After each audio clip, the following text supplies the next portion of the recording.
The ongoing banditry continues to render the rich agricultural lands in Kerio Valley unproductive as hundreds of millions of shillings lie in waste in the stalled irrigation schemes within the border region of Baringo, Elgeyo Marakwet and West Pokot counties.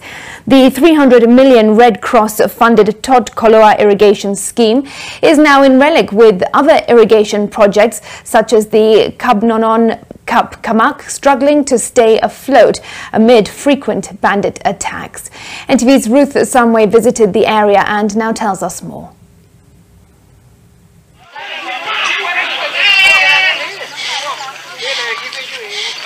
Seated at the foot of stalled Aror Dam project is the Kapkamak Carbonon irrigation scheme that supports nearly 3,000 farmers from Aror Ward in Marakwet West, Elgeyo Marakwet County.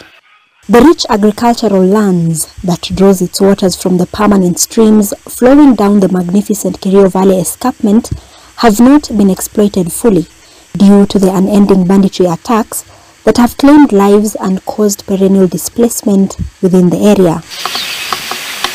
Farmers like Edna Kibor understand all too well the sting of this menace. Iyo ikianza hakuna vile tutafanya. Tunashughulika na shamba, lakini ikizidi tunakimbia, tunaenda mpaka kwa mama huko juu, tunaachana na maneno ya shamba. Sasa hiyo ndio imetupea changamoto na njaa sasa inazidi. In 2022, the farms in this irrigation scheme were rendered unproductive after bandits attacked the area, forcing many to abandon their projects. Sikufuna, nililima hii shamba nikapanda mahindi, lakini sikulima chochote. Nilikuwa nimeshalima mpaka nikapanda. Sasa hiyo risasi ikasidi, nikawaachana na shamba nikaenda kuchikalia. Boniface Kibet, another farmer, says most farm activities in 2022 were done early morning or late evening to evade attacks from the assailants. Vile tulilima au wakora walikuwa wanatunyemelea mjana asubuhi. Mtu akikuona tu mtu kwa shamba ndio risasi inalia tu hapo. Chua ikitoka asubuhi resi ya nini chua resi ya chua najua asubuhi uwezo wana hawa chuko la kama hivi wanakuona tu mpaka ufanye hivi ndio uchungulie hawa. With the fear of attacks still rife among these farmers, most of these lands is yet to be plowed. Some have started preparing their land for planting this long rain season with the hope that the ongoing operation will see a return to normalcy. Kwa saa hii vile hii scheme hawatalima mpaka huko jini ni maneno ya usalama. Au bandit wanakuja kusimama hapo alafu wanaangalia mtu mwenye hako karibu na hii shamba ndio wanapiga risasi. Sometimes wanakuja karibu na fence ya hii scheme. The 2,000 acres Carbonon Kapkamak irrigation scheme was started in 2009 with an aim of improving small-scale farming and boosting food security. Banditry has, however, dealt a blow to the 300 million shilling African Development Bank funded project as many farmers have abandoned their lands. This has resulted in massive losses with investments such as infrastructure and seedlings that had been pumped into this project going into West. We have lost around 100 million in 3 months in this area, probably because all the foliage as we do in this area, especially the green grams, the sorghum, we do it in 3 months. So if we can do more, we'll have lost 500 million, that is half a billion in this Kerio Valley, which is very potential. Other stalled projects include the 300 million Tot Koloa irrigation scheme that now lies a relic after it was abandoned several years ago.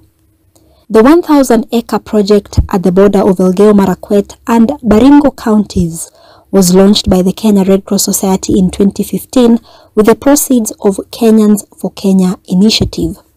Another derailed project is the 42.5 million shillings Cheposer Kapkobil irrigation scheme funded by the World Bank through the Kenya Devolution Support Program, which lies deserted, with the 20 million Kapsawach irrigation scheme being taken over by shrubs.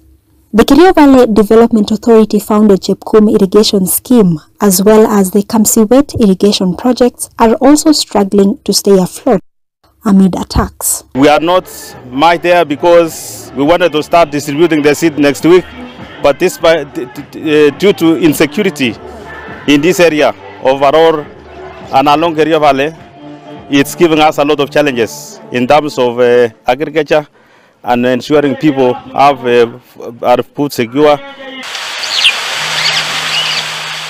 Unless something is done in the volatile Kerio that binds Baringo, West Pokot and Elgeyo Marakwet counties, the hopes and dreams of hundreds of farmers that seek to build a livelihood for themselves by providing a food-secure community will remain buried in these lands. We don't use solar-powered systems so that we pump water, but we use gravity to just flow water downstream to the farms along the Kerio Valley, all the way from Kimwarer and all the way to Embobut, that is Tot area, and Kaben. And people are potential because this area, they can fit even entire Kerio Valley in terms of maize crop, the sorghum, green grams, and many other value chains which are grown in this area, and mangoes. So they can fit even this county and beyond this county like Washingishu. Hundreds of farmers depending on such irrigation schemes for their daily living hope that this operation will bear fruit and they will be able to at least reap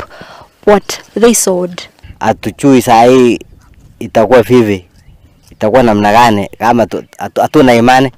Hii operation iendelee, alafu tupate kufanya kazi juu watoto hawatasoma kama tutaendelea tu kusumbuana nao mpaka hakuna vile tutafanya.